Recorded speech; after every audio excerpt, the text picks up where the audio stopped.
કેમ છો બધા મજામાં ને મિત્રો? આજે આપણે ફરીથી ધોરણ 10 ના પ્રમેયની ચર્ચા કરવાના છે. મિત્રો, અત્યાર સુધીમાં આપણે ત્રિકોણના ધોરણ 10 માં ત્રિકોણના જે પ્રમેય આવે છે એ પ્રમેયની ચર્ચા કરી. મિત્રો, આજે આપણે વાત કરીશું ધોરણ 10 માં જે વર્તુળનું પ્રકરણ છે એ વર્તુળના પ્રકરણના પ્રમેયની. મિત્રો, આજે આપણે જે પ્રમેય જોવા જઈ રહ્યા છે એ પ્રમેય બોર્ડની પરીક્ષામાં ઘણી વખત પૂછાઈ ગયો છે. એટલે પરીક્ષા માટે આ પ્રમેય અગત્યનો ગણી શકાય. મિત્રો, આ વર્તુળના જે પ્રમેય છે એ પ્રમેય પરીક્ષામાં 3 માર્કના પૂછાય છે. એટલે આ પ્રમેય આજે આપણે જે જોવાના છે એ પ્રમેય 10.1 છે અને બોર્ડની પરીક્ષામાં એકાંતરે લગભગ દર વર્ષે આ પૂછાયેલો પ્રમેય છે. તો મિત્રો, આ પ્રમેય 10.1 શું કહેવા માંગે છે એની આપણે ચર્ચા કરીએ. તો ચાલો ને મિત્રો 10.1 પ્રમેય જોઈએ. શું કહેવા માંગે છે 10.1 પ્રમેયમાં? જોઈએ. વર્તુળના કોઈ બિંદુએ દોરેલો સ્પર્શક સ્પર્શ બિંદુમાંથી પસાર થતી ત્રિજ્યાને લંબ હોય છે.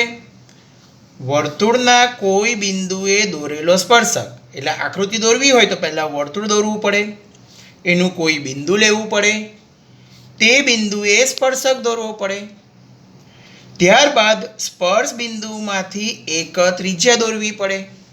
તો ચાલો મિત્રો, એની આકૃતિ કેવી રીતે દોરી શકાય તે જોઈએ. સૌપ્રથમ આપણે એક વર્તુળ દોરીશું.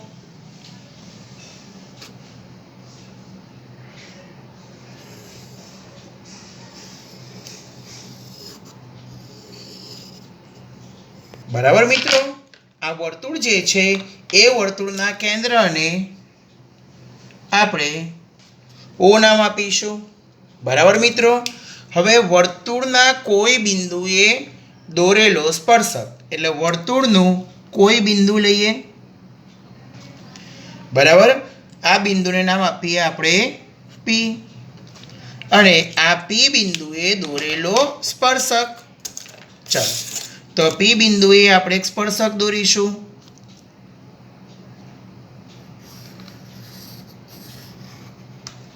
બરાબર મિત્રો, ચાલો હવે આ જે સ્પર્શક છે એનું સ્પર્શ બિંદુ P છે. સ્પર્શકને નામ આપી દઈએ x y. ચાલો, હવે શું કીધું છે કે સ્પર્શક સ્પર્શ બિંદુમાંથી પસાર થતી ત્રિજ્યા.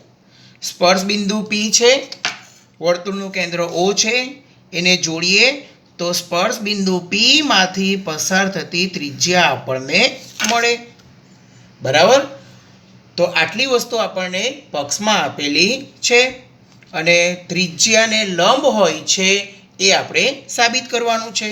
તો ચાલો મિત્રો, હવે આપણે લખીએ પક્ષ.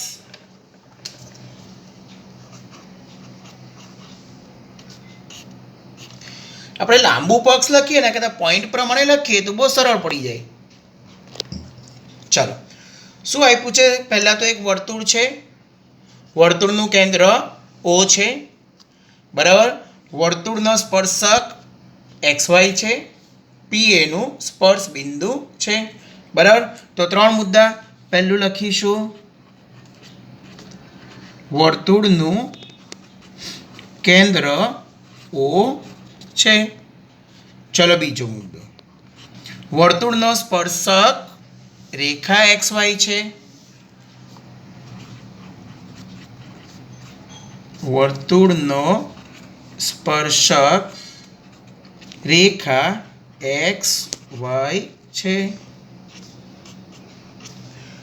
ચલો, સ્પર્શ બિંદુ કયું છે? P છે.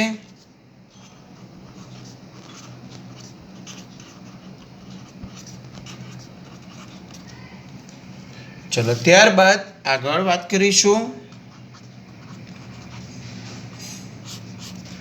સાધ્યની. શું કીધું છે સાધ્ય? કે વર્તુળનો જે સ્પર્શક છે એ સ્પર્શ બિંદુમાંથી પસાર થતી ત્રિજ્યાને લંબ. સ્પર્શક છે આપણો XY, સ્પર્શ બિંદુમાંથી પસાર થતી ત્રિજ્યા છે OP, એને લંબ.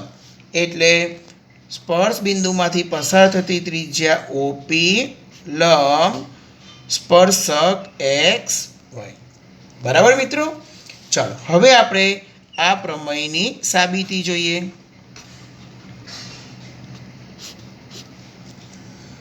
મિત્રો, આ પ્રમેયને સાબિત કરવા માટે આપણે રેખા XY પર P સિવાય કોઈ બિંદુ Q લઈએ. એટલે રેખા XY પર એક બિંદુ લેવાનું છે Q, પણ P સિવાય. એટલે ધારો કે હું Q બિંદુ અહીં લઉં છું, બરાબર. હવે હું OQ ને જોડું છું.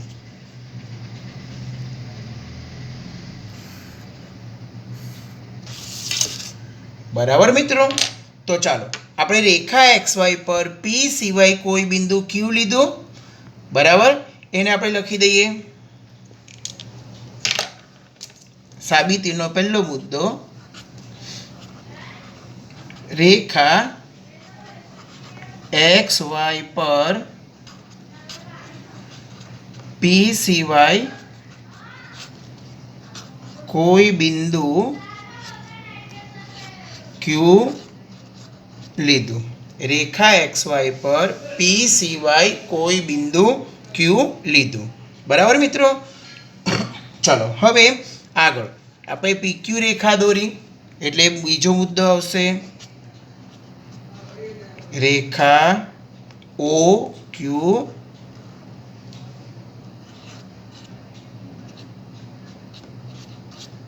દોરી. બરાબર. જો આ રેખા OQ દોરી, આપણે તે લખી કે રેખા OQ દોરી. ચાલો મિત્રો, હવે આપણે વાત કરીએ આગળ. હવે આ Q બિંદુ જે છે, દેખીતી રીતે આપણે જોઈ શકીએ છીએ કે Q બિંદુ વર્તુળના બહારના ભાગમાં છે. પરંતુ મિત્રો, આપણે ખાલી એમ લખી દઈએ તો ન ચાલે. આપણે એમ લોજિકલી એને તાર્કિક રીતે સાબિત કરવું પડે કે Q બિંદુ વર્તુળના બહારના ભાગમાં છે. તો ચાલો મિત્રો, Q બિંદુના સ્થાન વિશે આપણી પાસે 3 શક્યતા છે. વર્તુળ એ સમતલનું 3 ભાગમાં વિભાજન કરે. બરાબર મિત્રો. એક વર્તુળનો અંદરનો ભાગ, વર્તુળનો બહારનો ભાગ અને વર્તુળ પોતે.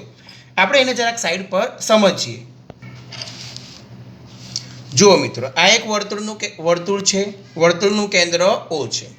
આ વર્તુળના સમતલમાં કોઈક બિંદુ P આવેલું હોય, Q આવેલું હોય, તો Q બિંદુના સ્થાન વિશે આપણી પાસે 3 શક્યતા છે કે Q બિંદુ વર્તુળના અંદરના ભાગમાં હોય, અથવા Q બિંદુ વર્તુળ પર હોય, અથવા Q બિંદુ વર્તુળના બહારના ભાગમાં હોય.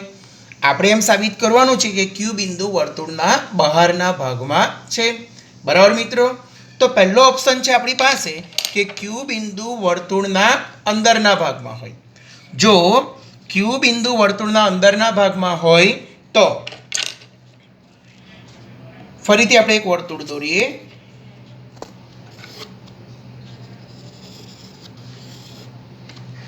વર્તુળના કેન્દ્રને O નામ આપીશું.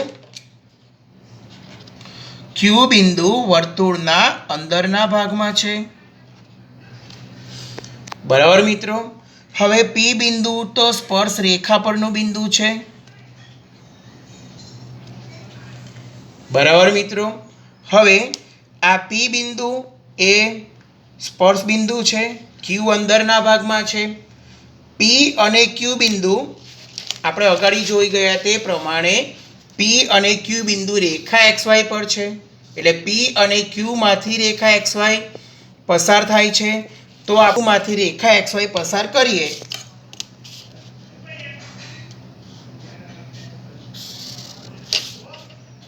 તો તમે જોઈ શકો છો કે આ રેખા XY છે એ વર્તુળની છેદિકા બની જાય, કારણ કે બે બિંદુમાં છેદે છે, સ્પર્શક રહે નહીં. એટલે જો Q બિંદુ વર્તુળના અંદરના ભાગમાં હોય તો રેખા XY એ વર્તુળની છેદિકા બને, સ્પર્શક હોય નહીં. એનો અર્થ, પરંતુ આપણી પાસે રેખા XY તો એ વર્તુળનો સ્પર્શક છે, જેથી રેખા XY સ્પર્શક હોવાથી Q બિંદુ અંદરના ભાગમાં હોઈ શકે નહીં. તો મિત્રો, અહીંયા એક વસ્તુ સાબિત થઈ ગયું કે Q બિંદુ વર્તુળના અંદરના ભાગમાં નથી. તો તો ચાલો મિત્રો એટલી નોંધ આપણે પહેલાં કરી લઈશું. તો ચાલો મિત્રો હમણાં આપણે ચર્ચા કરીએ પ્રમાણે જો ક્યુ બિંદુ વર્તુળના અંદરના ભાગમાં હોય, ધારો કે અંદરના ભાગમાં હોય તો આપણે રેખા XY દોરીએ. આ રેખા XY વર્તુળની છેદિકા બને, સ્પર્શક હોય નહીં. બરાબર, એટલે ક્યુ બિંદુ વર્તુળના અંદરના ભાગમાં નથી. ચલો પહેલો, જો બિંદુ ક્યુ વર્તુળના અંદરના ભાગમાં હોય તો રેખા XY વર્તુળની છેદિકા બને,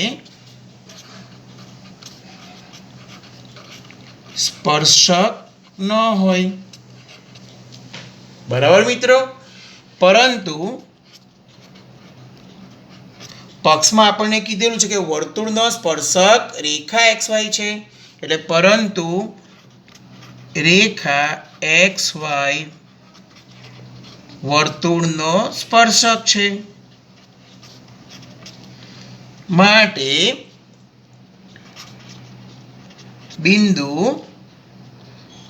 ક્યુ વર્તુળના અંદરના ભાગમાં નથી.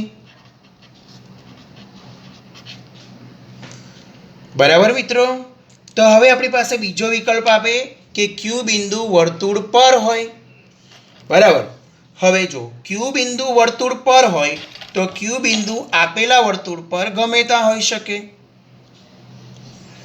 બરાબર, પણ ક્યુ બિંદુ એ સ્પર્શક પર છે અને આપણે જાણીએ છીએ કે વર્તુળનો સ્પર્શક વર્તુળને એક અને માત્ર એક જ બિંદુમાં સ્પર્શે. એનો અર્થ કે જ્યાં P બિંદુ છે ત્યાં જ ક્યુ બિંદુ હોય. જો એને અલગથી આકૃતિમાં સમજીએ. ચાલો મિત્રો, આપણી પાસે આ એક વર્તુળ છે. આ વર્તુળનો સ્પર્શક એક રેખા XY છે. આ સ્પર્શક XY વર્તુળને સ્પર્શે છે P બિંદુમાં. હવે આપણે ક્યુ બિંદુ ક્યાં મૂકવાનું છે? વર્તુળ પર. તો ક્યુ બિંદુ વર્તુળ પર તમે ગમે ત્યાં મૂકી શકો, પરંતુ આપણે જાણીએ છીએ કે ક્યુ બિંદુ એ સ્પર્શ રેખા પર છે, સ્પર્શક પર છે. સ્પર્શક પર હોવાથી આપણે ક્યુ બિંદુ સ્પર્શ બિંદુ થાય, પરંતુ સ્પર્શ બિંદુ તો P છે, જેથી જ્યાં P છે ત્યાં જ આપણે ક્યુ મૂકવું પડે, એટલે કે P બરાબર ક્યુ થાય. બરાબર મિત્રો, પરંતુ આપણે ક્યુ બિંદુ કેવું લીધું છે કે P સિવાયનું ક્યુ બિંદુ. જો આપણે સાબિતીમાં લખ્યું છે, સાબિતીમાં આપણે લખ્યું છે કે P સિવાય ક્યુ બિંદુ લીધું. જો ક્યુ બિંદુ વર્તુળ પર હોય તો P બરાબર ક્યુ થાય. એનો અર્થ ક્યુ વર્તુળ પર આવેલું નથી.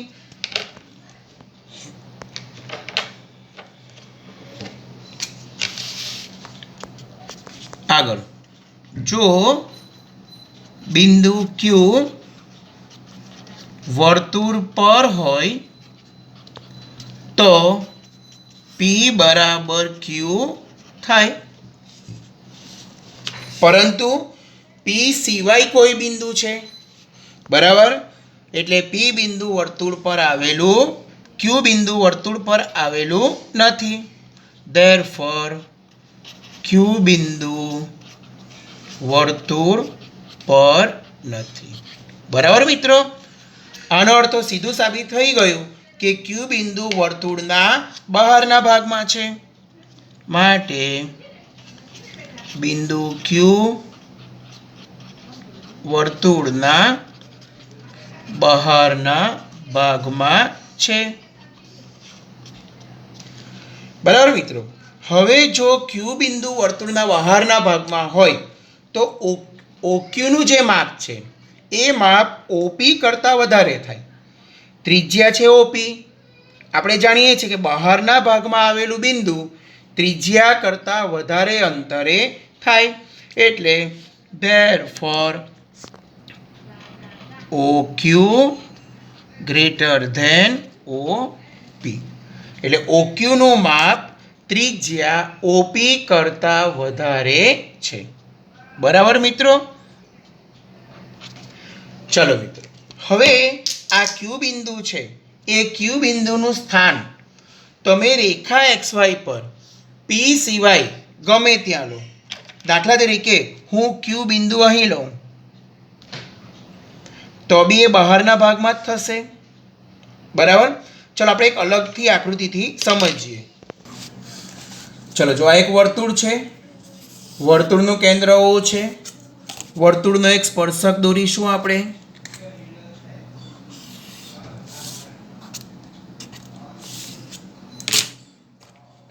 સ્પર્શ બિંદુને નામ આપીશું પી. હવે આપણી આ રેખા XY છે. રેખા XY પર પી સિવાય ક્યુ બિંદુ ગમે ત્યાં લઈ શકાય.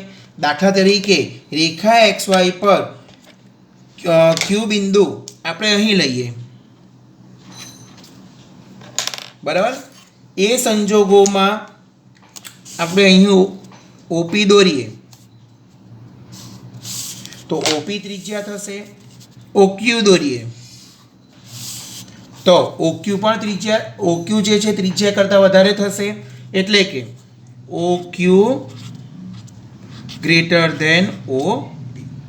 હવે રેખા XY પર પી સિવાય ક્યુ બિંદુ તમે અહીં લો આ બાજુએ તો પણ ઓક્યુ જે છે એ ઓપી કરતાં મોટો જ થાય. જો તમે ક્યુ બિંદુ આ બાજુ લો તો ઓક્યુ જે છે એ ઓક્યુ એ ઓપી કરતાં મોટો જ થાય. જો તમે ક્યુ બિંદુ અહીં લો તો પણ ઓક્યુ જે છે એ ઓપી કરતાં મોટો જ થાય. જો તમે ક્યુ બિંદુ આ તરફ લો પી સિવાય તો પણ ઓક્યુ જે છે એ ઓપી કરતાં મોટો જ થાય. જો તમે ક્યુ બિંદુ અહીં લો તો પણ ઓક્યુ જે છે એ ઓપી કરતાં મોટો જ થાય. જો તમે ક્યુ અહીં લો તો ઓક્યુ જે છે એ ઓપી કરતાં મોટો જ થાય.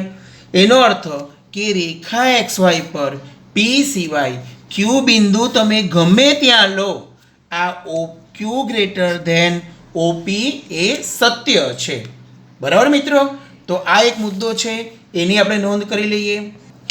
ચલો મિત્રો, તો અહીં આપણે જોયું ને કે રેખા XY પર પી સિવાયના કોઈ પણ બિંદુ ક્યુ માટે આ બાજુ ઓક્યુ ગ્રેટર ધેન ઓપી એ સત્ય છે, સાચું છે. એટલે મુદ્દો લખીએ કે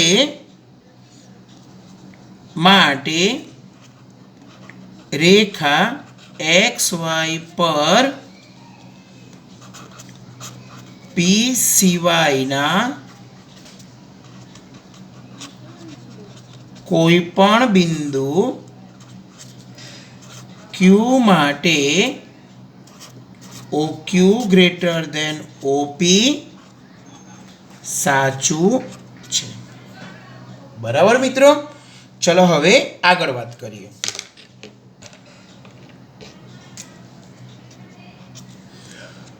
હવે મિત્રો અગાઉની આકૃતિ આપણે ફરીથી સમજીએ. હવે મિત્રો અહીં આપણે જોઈ શકીએ છીએ કે O બિંદુ છે ને રેખા XY પર જુદા જુદા બિંદુઓ આવેલા છે. બરાબર? હવે OQ માપ એ મોટું છે OP કરતાં. આ OQ માપ એ પણ OP કરતાં મોટું છે. આ OQ માપ એ પણ OP કરતાં મોટું છે. ગમે ત્યાં લો OP કરતાં મોટું છે. એટલે O બિંદુથી રેખા XY ના અંતરો લઈએ, OQ OQ OQ OQ આ બધા અંતરો લઈએ OP, આ બધા અંતરોમાં નાનામાં નાનું અંતર OP છે. એટલે O બિંદુથી રેખા XY ના અંતરમાં OP એ નાનામાં નાનું અંતર છે, એટલે કે લઘુત્તમ અંતર છે. બરાબર? યાદ હોય તો લઘુત્તમ અંતર એ લંબ અંતર જ થાય. બરાબર. કોઈ પણ બહારના કોઈ પણ બિંદુથી રેખાને જોડતા બિંદુઓના રેખા પરના બિંદુને જોડતા અંતરોમાં એ લઘુત્તમ અંતર એ હંમેશા લંબ અંતર થાય. એટલે ઓપી લઘુત્તમ અંતર હોવાથી ઓપી લંબ XY થાય. હવે આપણી આકૃતિમાં જોઈએ આપણે તો અહીં આપણે જોયું કે રેખા XY પરના P સિવાયના કોઈ પણ બિંદુ Q માટે OQ હંમેશા OP કરતાં મોટો જ છે. એટલે આ O બિંદુ બહારનું બિંદુ, આ રેખા XY છે, એના પરના જુદા જુદા કોઈ પણ બિંદુ લઈએ, આ બધા બિંદુઓ ઓથી અંતર લઈએ તો આમાં નાનામાં નાનું અંતર OP અંતર છે. બરાબર છે. એટલે O થી રેખા XY પરના P સિવાયના અથવા રેખા XY પરના બિંદુઓમાં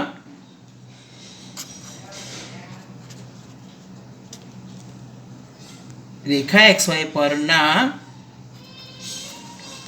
બિંદુઓ સુધીના અંતરો સુધીના બધા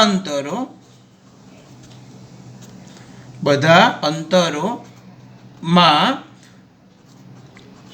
નાનામાં નાનું અંતર OP છે.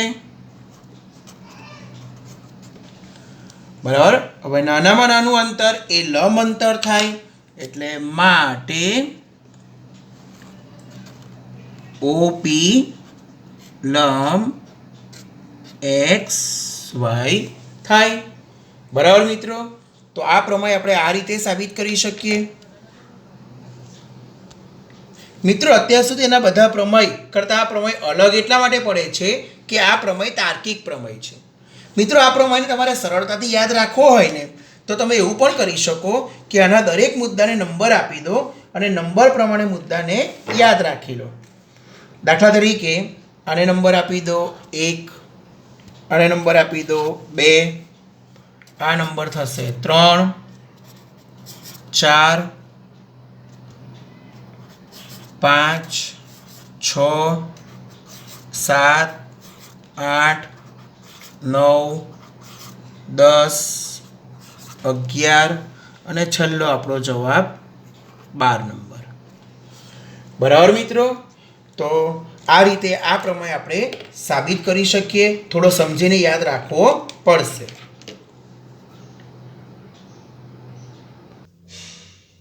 તો જોઈને મિત્રો આ પ્રમેય આપણે સરળતાથી સાબિત કરી શકીએ છીએ. મિત્રો થોડો પ્રમેય તમારે લેન્ધી છે, થોડો યાદ રાખવાની ટેકનિકો પ્રમાણે યાદ રાખજો. થોડા નામ બદલીને જાતે લખવાનો પ્રયત્ન કરજો તો આ પ્રમેય તમને સરળતાથી યાદ રહી જશે. બરાબર મિત્રો. જો મારો આ પ્રમેય તમને ગમ્યો હોય તો તમે મારા ચેનલને ચોક્કસ સબસ્ક્રાઇબ કરવાનું ભૂલશો નહીં અને વધુને વધુ વિદ્યાર્થીઓને ફોરવર્ડ કરજો જેથી એ વિદ્યાર્થીઓને આનો લાભ મળી શકે. તો મિત્રો હવે પછી આપણે નવા એપિસોડમાં મળીશું નવા પ્રમેય સાથે. ત્યાં સુધી બધાને આવજો. Good bye.